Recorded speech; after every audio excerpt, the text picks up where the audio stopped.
आज हम लोग देखने जा रहे हैं स्टूडेंट आईसीएससी क्लास 10th का chapter Mahatma Gandhi and national movement.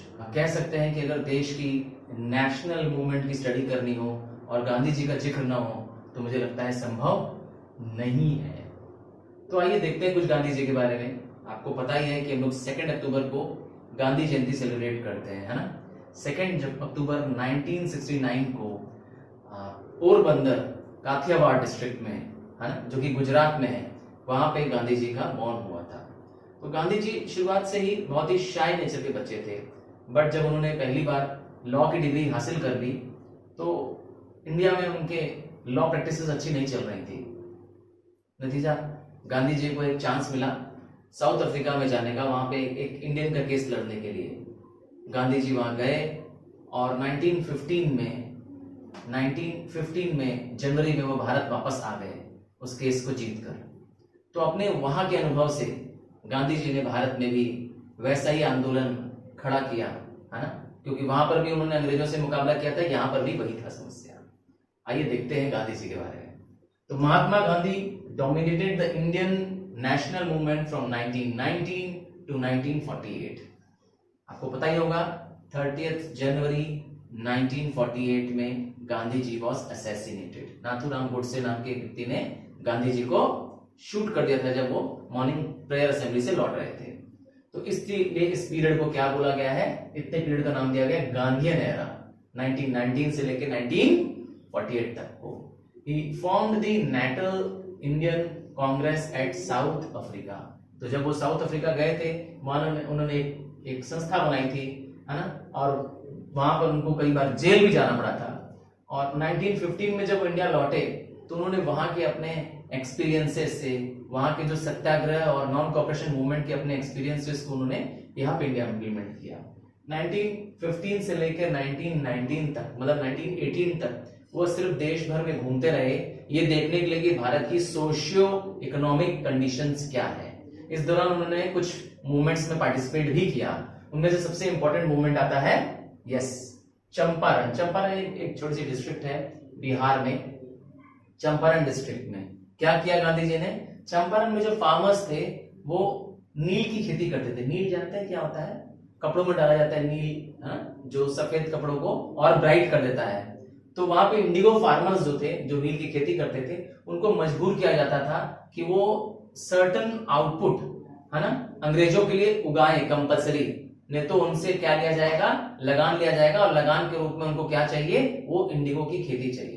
अगर फार्मर्स उसको देने के लिए तैयार नहीं है तो उनको क्या करना पड़ेगा, जो इंडिगो उगाया है वो ब्रिटिश प्लांटर्स को देना पड़ेगा एक फिक्स प्राइस पे। मतलब मेहनत किसान करें हमारे इंडियन, और आउटपुट कौन ले जाए, ब्रिटिश प्लांटर्स ले जाए। तो इसका विरोध हुआ, है ना। गांधी जी वहां पहुंचे और उन्होंने किसानों के पक्ष में आंदोलन किया कि उनको सही प्राइस मिले उनके प्रोड्यूस का, और वहां पे सत्याग्रह मूवमेंट लॉन्च किया। नतीजा ये हुआ कि कुछ सफलता गांधी जी को वहां पर स्टार्टिंग में मिलने लगी। दूसरा आंदोलन आया 1918 में अहमदाबाद में। अहमदाबाद में ब्रिटिश मिल ओनर्स थे, जो वहां की कपड़ों की कॉटन मिल्स थी उसके मालिक अंग्रेज हुआ करते थे, और वो क्या करते थे, इंडियन वर्कर्स को कई सालों से क्या कर रहे थे, ओल्ड वेजेस ही दे रहे थे। वर्करों ने कई बार आंदोलन किया कि इन्फ्लेशन हो जाने की वजह से, महंगाई हो जाने की वजह से, और बहुत बैड वर्किंग कंडीशंस होने के बावजूद उनकी सैलरी इंक्रीज नहीं हो रही थी। गांधी जी भी वहां पहुंचे और उनके साथ क्या किया, भूख हड़ताल पे बैठ गए, हंगर स्ट्राइक पे बैठ गए। नतीजा ये हुआ कि ब्रिटिश ओनर्स को गांधी जी के आगे झुकना पड़ा और सैलरी का इंक्रीमेंट करना पड़ा। तीसरा इंपॉर्टेंट गांधी जी ने जो आंदोलन किया वो था खेड़ा सत्याग्रह।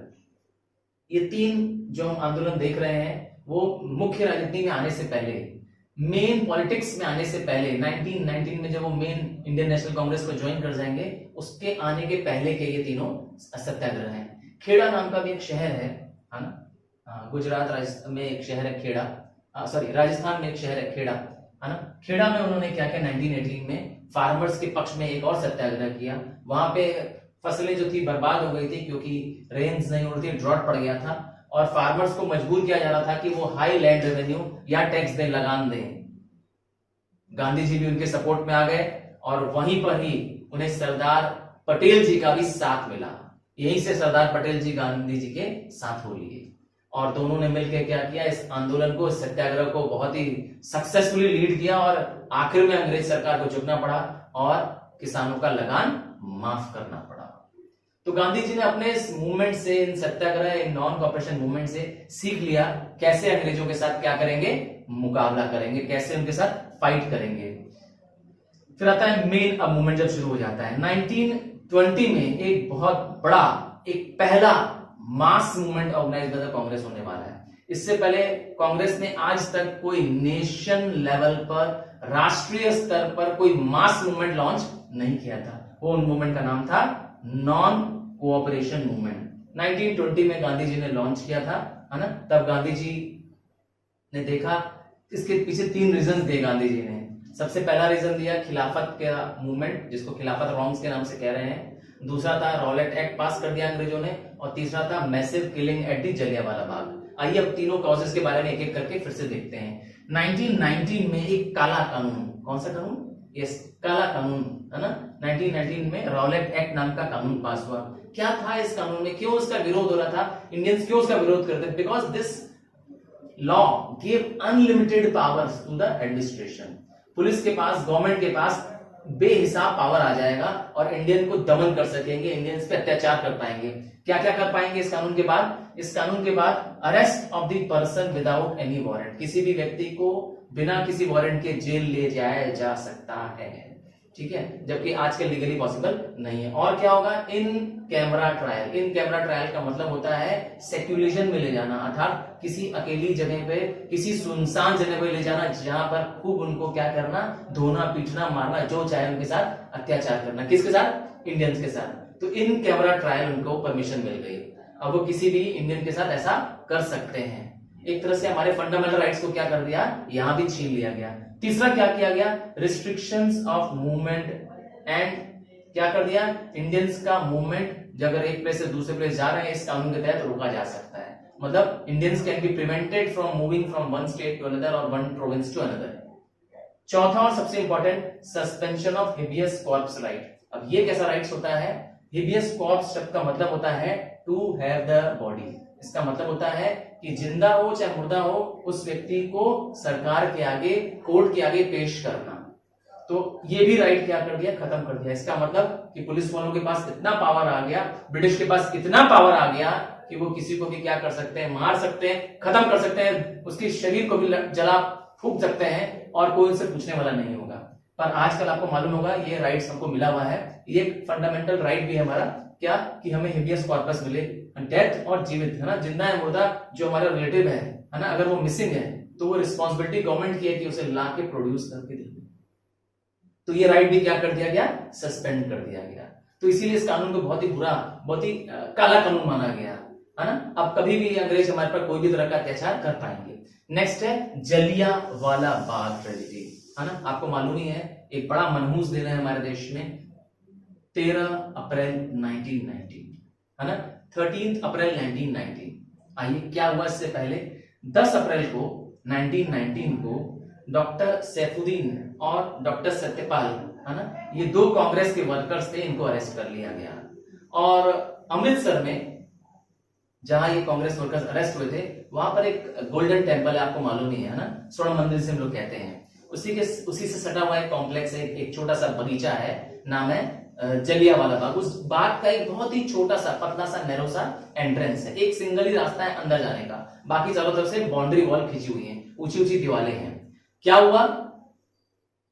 ये 2 कांग्रेस के लीडर्स अरेस्ट हो गए। 13 को बैसाखी भी थी और प्लस एक जनरल फेयर ऑर्गेनाइज किया गया था, है ना, जहां पे सारे कांग्रेस के वर्कर्स प्लस जनरल में मासेस, है ना, जिसमें औरतें, बच्चे सब शामिल थे इस जलियांवाला बाग में 13 अप्रैल 1919 को। और जनरल डायर आए। जनरल डायर एक ब्रिटिश जनरल है, मिलिट्री के जनरल हैं, और उन्होंने उस बाग के एंट्रेंस को, बहुत छोटा सा नैरो सा रास्ता जो है उसको ब्लॉक कर दिया, अपने सैनिकों को बैठा दिया, ट्रूप्स को बैठा दिया, और बिना वार्निंग दिए क्या कर दिया? गोलियां चलाने का आदेश दे दिया। और इससे क्या हुआ? More than 1000 people were killed, brutally killed, मार दिया। पूरा नेशन, पूरी दुनिया शॉक्ड हो गई। गांधी जी जो कि बिलीवर थे कि अंग्रेज सही जस्टिस करेंगे, अन्याय नहीं करेंगे, है ना। गांधी जी गॉट शॉक, उन्होंने जो गांधी जी को केसर हिंद टाइटल मिली थी, गांधी जी ने लौटा दी। इवन रविंद्रनाथ टैगोर जी, है ना, उनको नाइटहुड मिला हुआ था, अर्थात सर की उपाधि मिली थी। नाइटहुड अंग्रेजों में सबसे बड़ी उपाधि होती है। ब्रिटिशर सबसे बड़ा जो पद देते हैं, जो सम्मान देते हैं, उसको कहते हैं नाइटहुड या SIR, सर लगा देना। तो वो सर शब्द, अच्छा मेरे नाम के आगे भी सर लगा हुआ है ना, मेरा पूरा नाम आपने देखा है चैनल का, सर तरुण पाली। चलिए, उससे कोई मतलब नहीं है, फिर से वापस आते हैं। तो रविंद्रनाथ टैगोर जी ने भी अपनी टाइटल अंग्रेजों को लौटा दी। इस तरह से पूरे देश में क्या हुआ, इस जलियांवाला बाग का विरोध हुआ और नतीजा क्या हुआ, नॉन कॉपरेशन मूवमेंट। थर्ड और मेन रीजन क्यों नॉन कॉपरेशन मूवमेंट हुआ, है ना, था खिलाफत मूवमेंट। खिलाफत का मतलब क्या होता है, खिलाफ मतलब एक उर्दू शब्द होता है अगेंस्ट। तो फर्स्ट वर्ल्ड वॉर 1914 में शुरू हुआ और खत्म हुआ 1918 में। फर्स्ट वर्ल्ड वॉर के दौरान अंग्रेजों ने टर्की को जीत लिया। टर्की एक मुसलमान कंट्री है और टर्की के जो सुल्तान होते हैं वो खलीफ ऑफ द मुस्लिम्स होते हैं। खलीफ कौन होते हैं, खलीफ होता है उनका स्पिरिचुअल और धर्म गुरु। किसी भी धर्म में जो सबसे बड़ा गुरु होता है उसको कहते हैं क्या, खलीफ। हिंदुओं में सबसे बड़ा गुरु कौन होता है, हिंदुओं के स्पिरिचुअल गुरु का नाम क्या है, ये शंकराचार्य। और क्रिश्चियंस में पोप। उसी तरह से मुसलमानों में जो धर्म गुरु होते हैं उन्हें कहते हैं खलीफ्स। तो खलीफ जो होते हैं वहां के सुल्तान होते हैं, वही खलीफ होते हैं, अर्थात सबसे ज्यादा सम्मानित पद है मुसलमानों के लिए। अब अंग्रेजों ने टर्की को जीत लिया और खलीफ के पावर को कम कर दिया, उसको डिथ्रोन कर दिया। इससे सारे दुनिया के मुसलमान अंग्रेजों से नाराज हो गए, क्योंकि उनको लगा कि ये उनके धर्म पर आपत्ति कर रहे हैं। मुसलमानों को लगा कि अंग्रेज उनके धर्म के साथ क्या कर रहे हैं, छेड़छाड़ कर रहे हैं। नतीजा क्या हुआ, इंडिया में भी मौलाना अली और शौकत अली, है ना, ये दो ब्रदर्स हैं, नाम है अली ब्रदर्स, इन्होंने शुरू किया अंग्रेजों के खिलाफ खिलाफत मूवमेंट। गांधी जी को लगा कि बहुत अच्छा मौका है हिंदू मुस्लिम यूनिटी का, और गांधी जी ने भी क्या किया, इस खिलाफत मूवमेंट के सपोर्ट में आ गए। कांग्रेस के वर्कर्स भी इनके सपोर्ट में आ गए और अल्टीमेटली उन्होंने 1920 में लॉन्च किया नॉन कोऑपरेशन मूवमेंट, अर्थात असहयोग आंदोलन। क्योंकि गांधी जी बिलीव्ड कि ऐसी खराब गवर्नमेंट, ऐसी इवल गवर्नमेंट, है ना, के साथ सहयोग करना, इसका मतलब है कि लोगों के साथ क्या करना, लोगों के साथ बर्बादी करना, देश की जनता को धोखा देना। इसीलिए गांधी जी ने शुरू किया नॉन कॉपरेशन मूवमेंट।